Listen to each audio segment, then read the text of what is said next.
जी कारी साहब बताइए, आपका ये इकबाल नगर का क्या मसला है? बिस्मिल्लाहिर्रहमानिर्रहीम।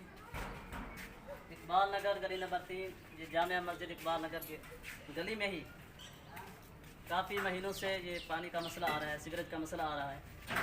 कई बार बल्दिया को भी कहा है और डीसी ऑफिस में भी दरख्वास्त दी है, तो किसी ने हमारी नहीं सुनी।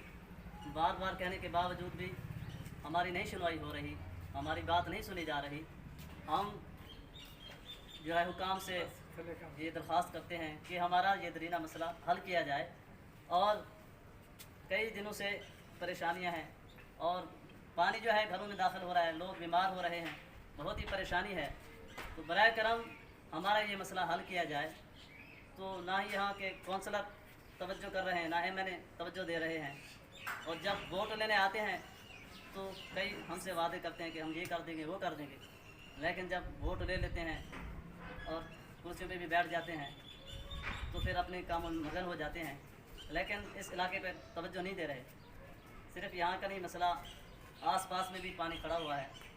तो यहाँ मस्जिद है और नमाजियों को भी आने जाने में दिक्कत है, परेशानी है। नमाजी घरों में नमाज़ पढ़ रहे हैं। तो मैं आला हुकाम से बार बार दरख्वास्त कर रहा हूँ कि ये हमारा मसला हल किया जाए। बराए मेहरबानी, अस्सलाम वालेकुम।